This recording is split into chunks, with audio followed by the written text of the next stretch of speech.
update ng bayan. Maasahan anumang panahon. Magandang gabi po sa ating lahat. Narito ang update sa lagay ng panahon ngayong araw ng Linggo, June 16, 2024 at sa susunod na 24 oras. Ngayong gabi ay patuloy na iiral ang southwest monsoon sa western parts ng bansa, partikular sa western sections ng Southern Luzon at Visayas.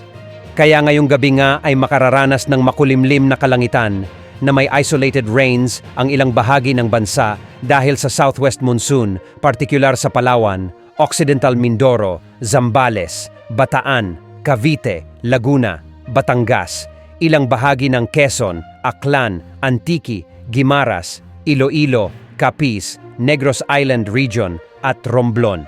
Ang mga nasabing lugar ay posibleng makaranas ng katamtaman hanggang sa minsan ay may mga malalakas na buhos ng ulan, kaya maging handa po sa banta ng pagbaha at landslides.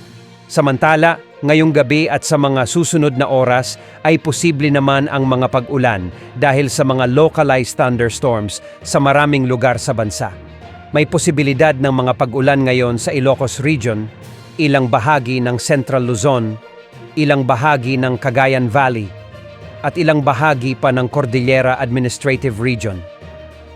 May mga aasahan ding localized thunderstorms sa may Metro Manila, ilang bahagi ng Calabarzon, ilang bahagi ng Bicol Region at Mimaropa.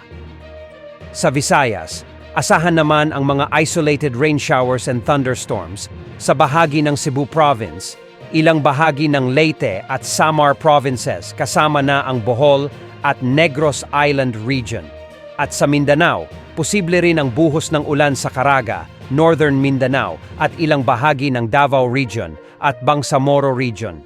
Samantala, ayon naman sa mga numerical models, posibleng may mabuong sama ng panahon o bagyo na posibleng makaapekto sa bansa bago matapos ang buwan ng Huni dahil aktibo ang karagatang Pasipiko at dahil sa magandang temperatura nito. Yan ang update sa lagay ng panahon.